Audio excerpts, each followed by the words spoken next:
Good morning, everybody. Here we're going to learn a little bit more about Flipgrid for our upcoming PD day. So what you can do is you can type in Flipgrid into Google, and it's going to be should be the first one that pops up.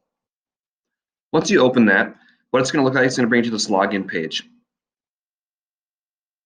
You're just use your educator login, and you can actually log in with Google. Now it is free for everybody and free for educators as of last summer when Microsoft bought them. So here's an overview of what Flipgrid looks like. I'm going to hide this for a second. So it has activities, my grids, tapes, libraries, and grid pals. We're just going to go over it briefly together so that way you have more of an idea of what's going on.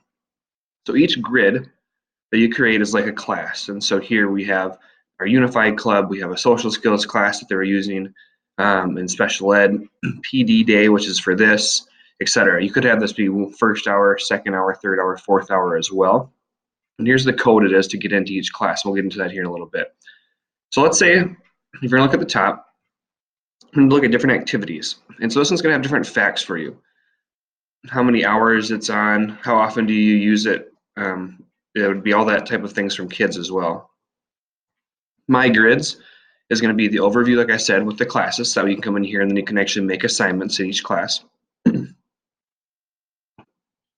Mixtapes, these would be if you wanted to put different clips together, but we're not going to worry about that right now. The library is going to have different types of things here, so you can select if you don't want to make everything on your own. You can type and select what type of subject you want to look at: business, computer science, design, digital citizenship, and the topics and the goals.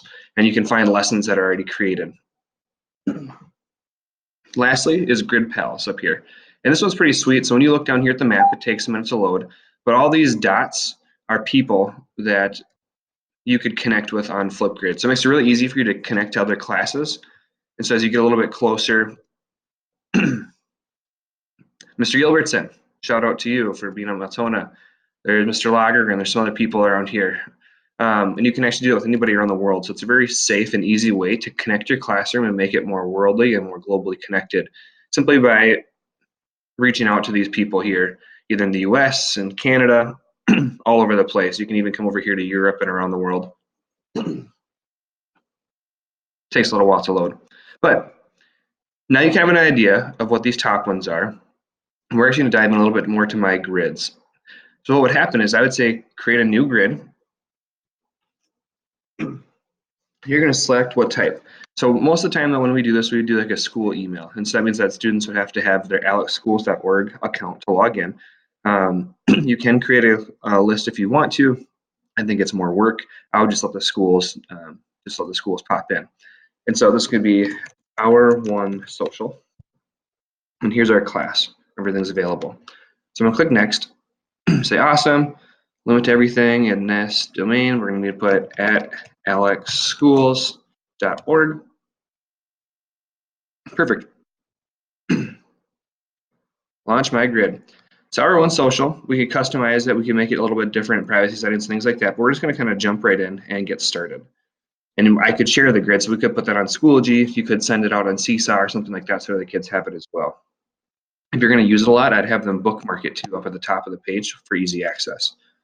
So now that we're all set, what we're going to do is we're going to have a new topic. So it already is going to give you introductions, but we're going to do something different. And so for our new topics, let's say we say, describe your summer. We could have tips for them. I can choose here how long I want them to talk for. It could be a 15-second recording all the way up to 5 minutes, totally dependent on what you want. But for this one, it's going to be short and sweet. We'll say 15 seconds, today's date, and then a description. So please record yourself and 2 fun things that you did over the summer. And then you can do that however you want to actually do describing your projects. So video moderation means, so if I have this clicked on, it means that me as a teacher, I'd have to watch each one first before we would be able to be posted online so the kids couldn't see them. So if you're worried about somebody doing something that maybe they shouldn't do or something that's a little silly, that's how you do that. Your type is the school domain. Right now, it doesn't freeze. That means it's never done. But if you want to put a due date on it, you can select the date of when it would be open to. Right now it's active, which means it's live. If it was frozen, that means that they could see it, but they couldn't add to it. And if it was hidden, it means that they wouldn't see it altogether. I can also record a video and add it into this question. I can upload other videos, add images, GIFs, emojis, different things like that. We can have a featured link, and so if I wanted to have them come to a certain Google Doc that we were working on or something like that, or they were going to watch a video and then react, I could put that in here and attach the title. There's a lot of options here. Stickers and drawings that they can put on, so they always really like doing that. You can also turn them off if you don't want them to have anything. Reactions, are they allowed to give thumbs up, thumbs down, things like that? So like one another, more interaction. I would encourage you to have that one on because then they can interact more with one another. They can also reply to it, but sometimes you're going to want it or they don't, and you can turn it off. Totally up to you per assignment.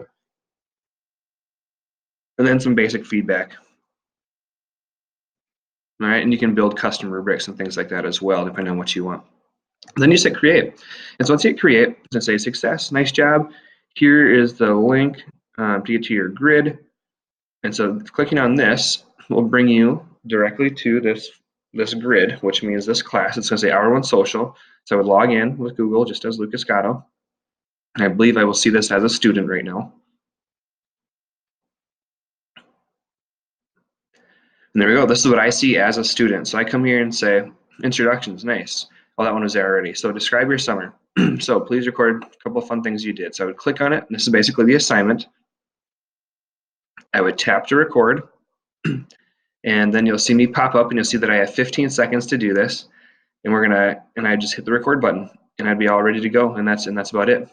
So it's very simple, very easy, very user friendly in order to do. And here's a link to that topic. But then you as a teacher, when those are recorded, so I'll show you what one looks like. But in my grids, we'll do one that I did earlier. Let's do this PD day.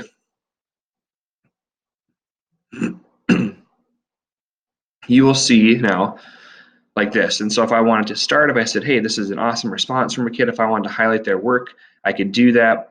And I could then watch them by clicking on this. You could watch it. And if anything needed to be changed, you could hide them. You could edit the response. You could do things like that. You can interact with it quite a bit.